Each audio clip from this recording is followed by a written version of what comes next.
Vale, pues vamos a empezar un poco con un pequeño resumen de lo que vimos la semana pasada, ¿no? Al final hablábamos de toma de decisiones con el concepto este de al final es un proceso de elegir, ¿no? O sea, decidir supone tener alternativas y en un momento determinado tomar una acción hacia una específica elección, ¿vale?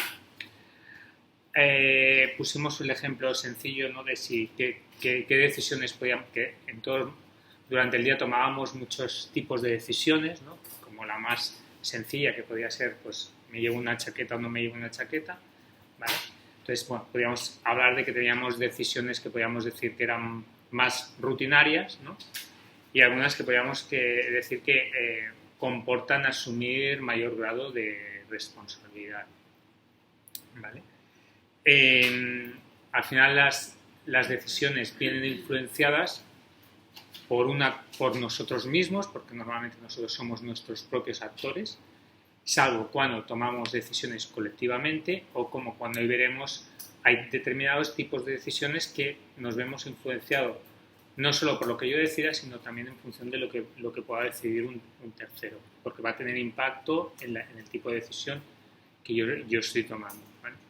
Entonces, hicimos una referencia un poco a lo que es nuestro carácter, ¿no? Cómo influye, cómo somos cada uno a la hora de afrontar una decisión, y también hablábamos de la importancia del contexto, ¿no? En función un poco de cuál es el contexto, veíamos una serie de variables, ¿no?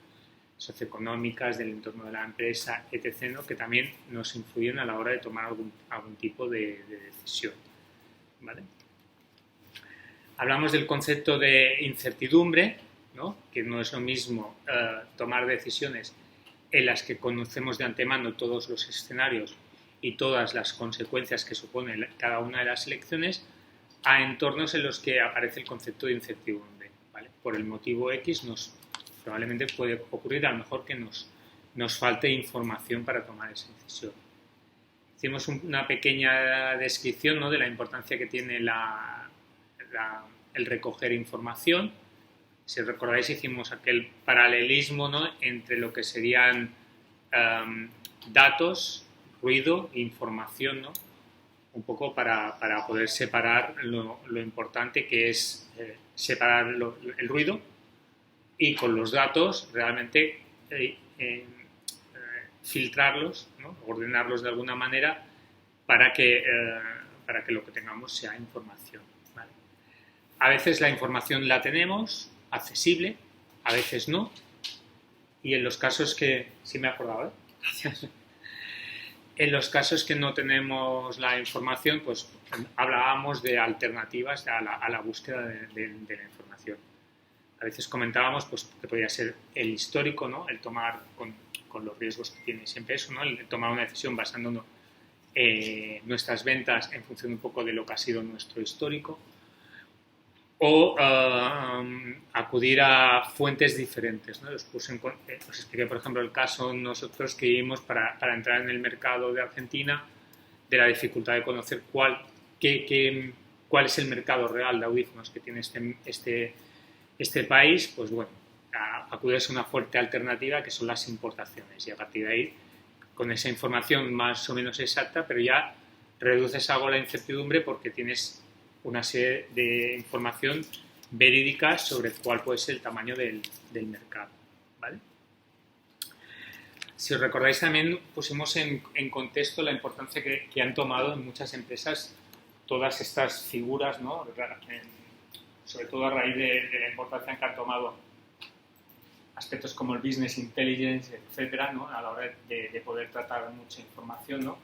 Pues que realmente empresas grandes han ido desarrollando departamentos específicos y roles específicos de personas que lo que hacen es básicamente tratar datos para sacar información para poder tomar decisiones, ¿vale?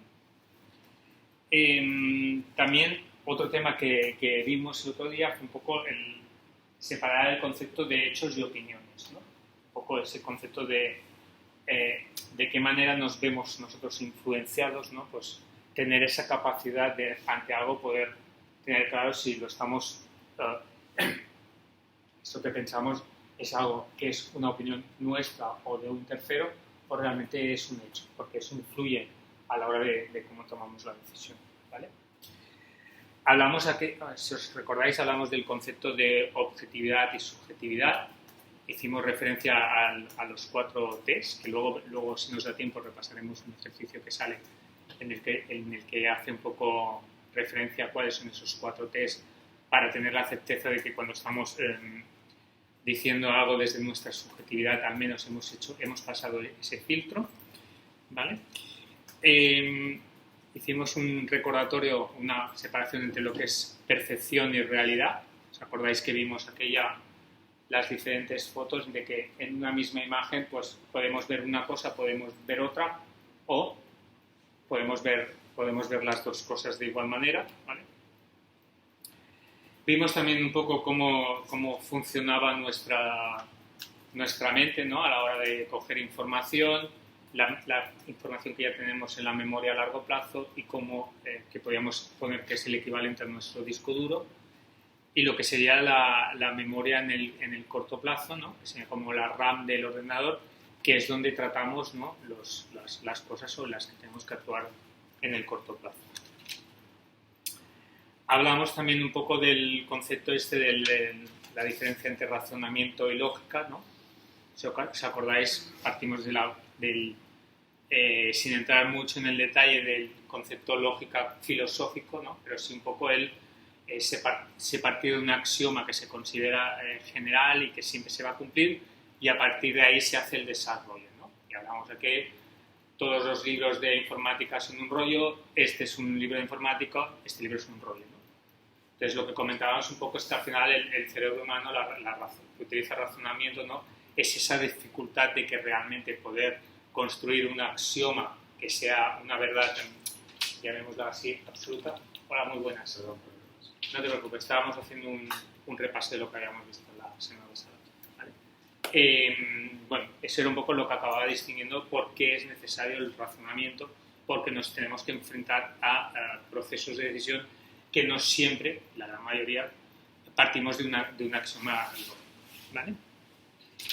Y por último, un poco trabajamos el concepto de la creatividad, ¿no? De la importancia que tiene a la hora de tomar una decisión, el tener la capacidad de poder ver cosas nuevas, diferentes, afrontar ese proceso de decisión viendo otras opciones a las que podrían ser las tradicionales, ¿vale?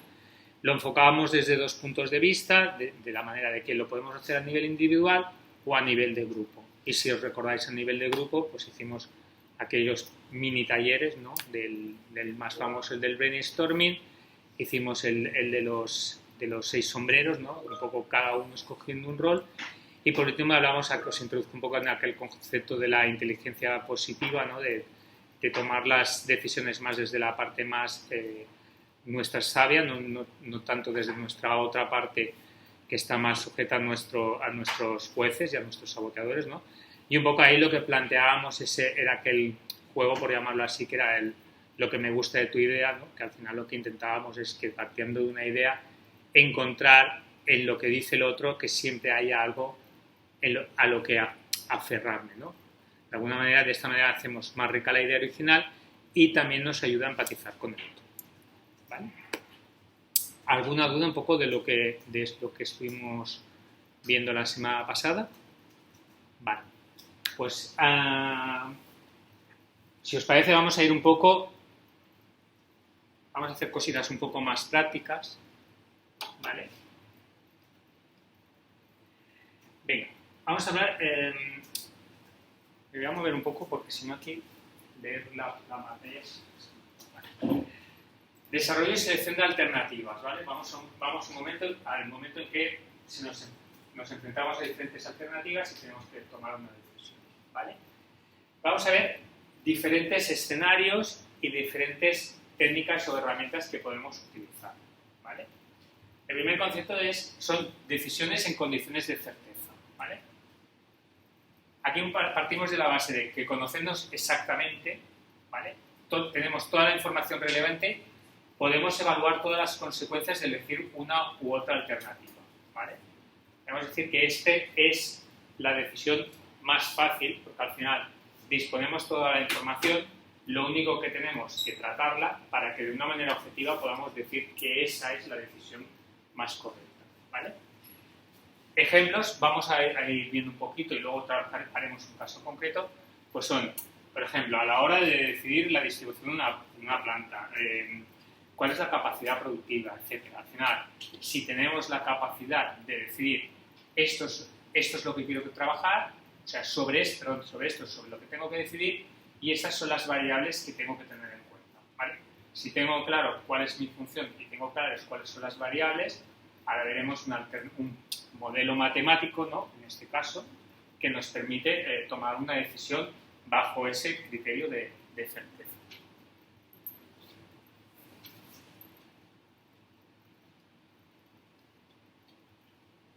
¿Vale? Entonces, veremos lo que se llama la programación lineal. Vamos a hacer un enunciado. No se trata aquí de hacer matemáticas financieras, pero sí que creo que es importante que entendáis el concepto. Al final es plasmar en una ecuación, ¿no? Lo que estamos definiendo ahí. ¿Qué es lo que quiero conseguir y cuáles son esas variables que me hacen, que me están actuando como limitativas o las que tengo que tener en cuenta para conseguir maximizar, minimizar? Ahora veremos el qué es.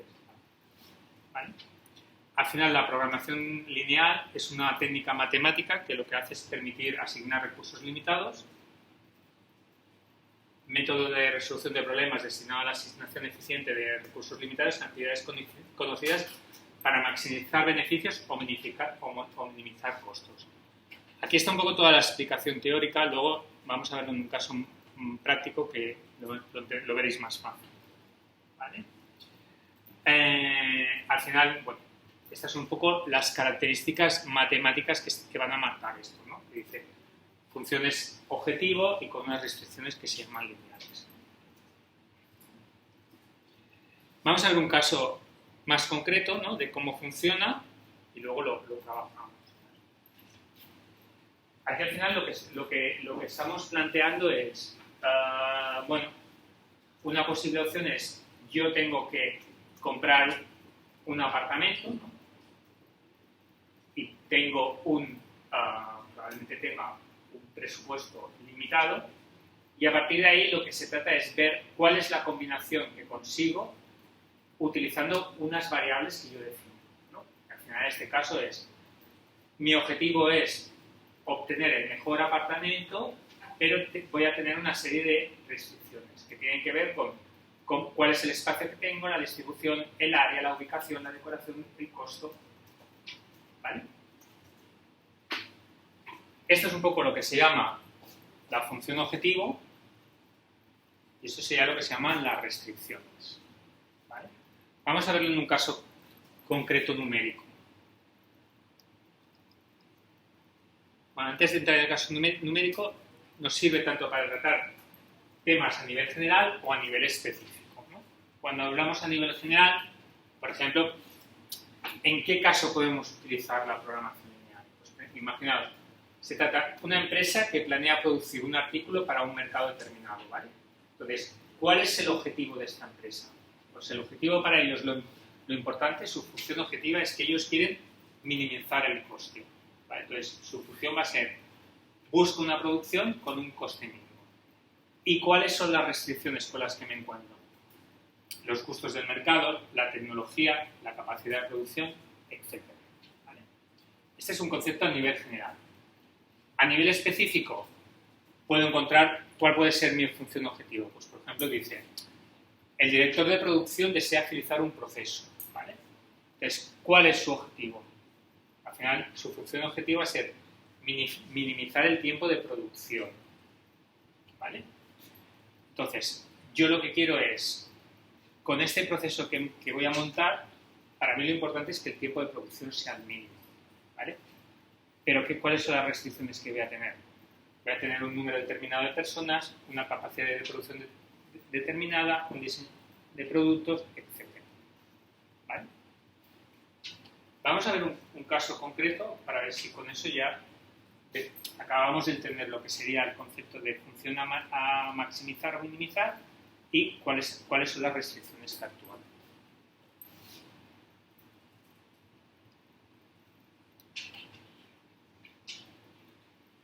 vamos a leer el enunciado, ¿no? Entonces decimos, una compañía fabrica y vende dos modelos de lámpara, L1 y L2. Para su fabricación se necesita un trabajo manual de 20 minutos para el modelo L1 y de 30 minutos para el modelo L2.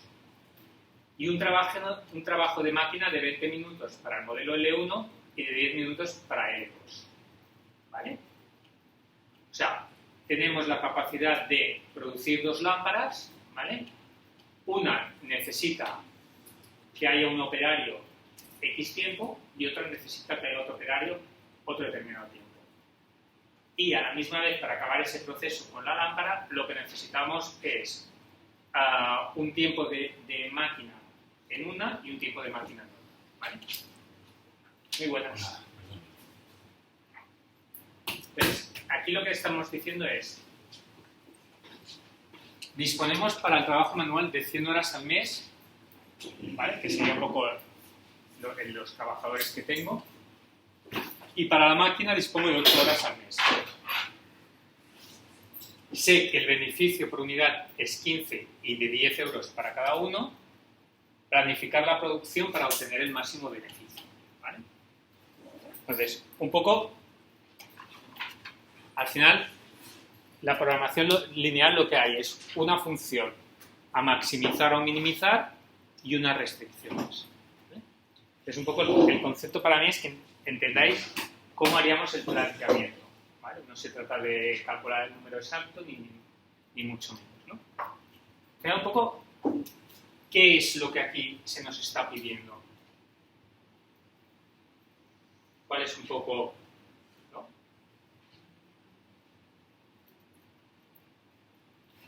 Miráis un poco, al final es yo como director de planificación, ¿no? Lo que me está pidiendo la empresa es, nos dedicamos a vender dos productos, tú tienes mano de obra y tienes máquina, ¿vale? Sabes cuál es el beneficio que sacamos por vender una unidad, por vender un tipo de lámpara y por vender la otra, ¿vale? Yo lo que quiero es que tú me digas, de alguna manera, cuál va a ser la combinación, ¿no? O sea, cuántas unidades tengo que producir de la lámpara 1 y de la lámpara 2 para que el beneficio sea máximo. ¿Vale? Entonces, un poco al final el concepto es, imaginaros que, bueno, lo tenemos aquí, ¿no? Yo al final lo que estoy diciendo es, ¿cuál va a ser mi beneficio? Si yo, imaginaos que al final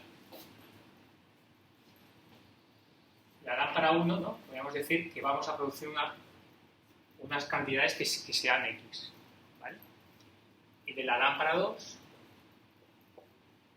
lo que voy a producir es una cantidad que se llama Y. ¿Vale? Entonces, al final lo que me están diciendo es, el beneficio, pues será, si por cada unidad de X saco 15, ¿no? El beneficio de la primera sería 15X. ¿Vale? Si de la segunda saco 10, ¿no?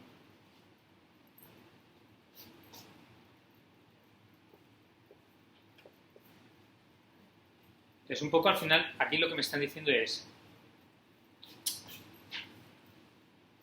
qué cantidad hago de X y qué cantidad hago de Y, ¿vale? Y esto, un poco es, lo que tengo que maximizar es esto al final, ¿vale? Es decir, las unidades que haga de un tipo con las unidades que haga de otro, ¿vale? Ahora bien, ¿cuál es el problema que tenemos? Que vamos a tener unas restricciones, ¿vale? Que vienen derivadas porque nosotros sabemos que, por un lado, el máximo de trabajo manual que tenemos son 100, ¿no? Es 100 es el trabajo manual.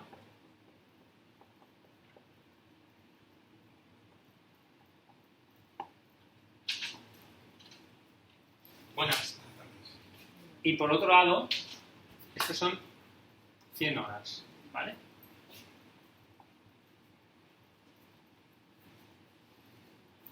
Y por otro lado, de máquina, tengo 80.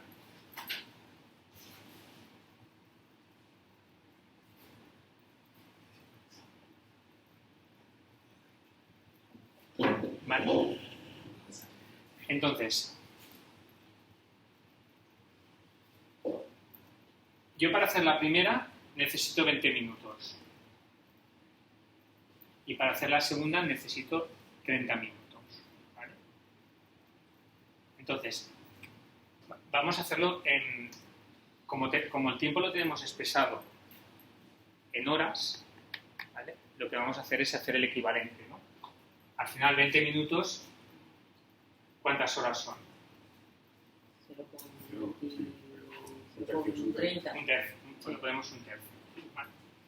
Entonces, un poco lo que nos está diciendo es, yo sé que necesito un tercio, ¿no?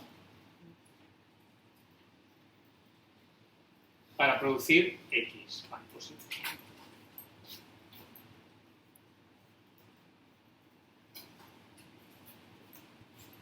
Y 30, un medio.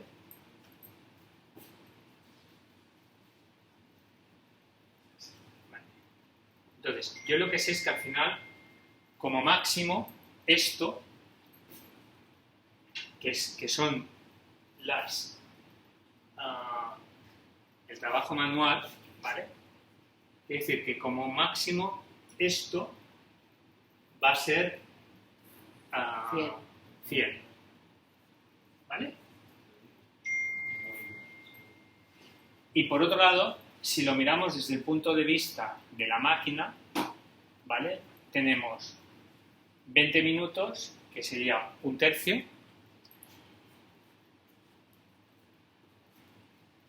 y 10 minutos, que sería un sexto.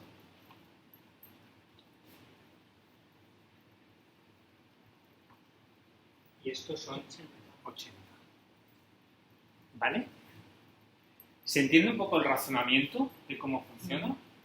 ¿Vale? Estábamos hablando Pero tengo una duda ahí, porque me estás pidiendo el máximo beneficio. Sí. Luego tengo que calcular, como tengo esa limitación de horas de trabajo manual y de horas de trabajo de máquina, Sí. primero ver cuánto le puedo sacar de lo más beneficioso y luego repartir el resto. Bueno, al final, el concepto matemático de la programación lineal, ahora vemos el resultado de cómo funciona. O sea, un poco lo que quería que os quedarais con el concepto de qué estábamos hablando cuando hablábamos de decisiones en entornos de certidumbre, ¿no? Que es un poco lo que veíamos, ¿vale? Estábamos en este entorno, lo digo un poco para que no nos capfiquemos, ¿vale? Estamos hablando en selección de alternativas, ¿vale? Estamos en el momento en que vamos a tomar decisiones en condiciones de certeza. Condiciones de certeza quiere decir que tenemos toda la información, ¿vale? Para poder decidir. Entonces, lo que te plantea el programa es que al final, cuando tienes todas estas variables y normalmente están ligadas a procesos de decisión, pues eso, de distribuciones, de volúmenes, de tamaños, de cantidades a producir, etcétera. Cuando hablamos de algo que está relacionado con maximizar o minimizar, ¿vale? Una de las alternativas que tenemos para trabajar, uno de los modelos matemáticos que tenemos en este entorno es el concepto de la programación lineal, ¿vale? Es uno, ¿vale? Como ejemplo. Y lo que he querido es un poco explicaros ese modelo, cuál es su lógica de funcionamiento, ¿vale? Y entonces, lo que partimos aquí, bueno, aquí tenemos un poco el desarrollo, ¿vale? Al final, de lo que venimos a partir de aquí es que nosotros lo que estamos intentando es, esta es nuestra función a optimizar, en este caso, como hablábamos de beneficio, de lo que se trata es de maximizar el beneficio, ¿vale? ¿Cómo maximizo el beneficio? Yo al final tengo que adivinar cuántas lámparas 1 tengo que tener y cuántas lámparas 2 tengo que tener, ¿vale? Podríamos decir que esas son las incógnitas. Pero lo que sí que sé es que cuando sepa Y o sepa X, el beneficio que al final voy a tener va a ser el beneficio que saco por cada una de ellas por esas unidades más el beneficio que saco por cada una de ellas.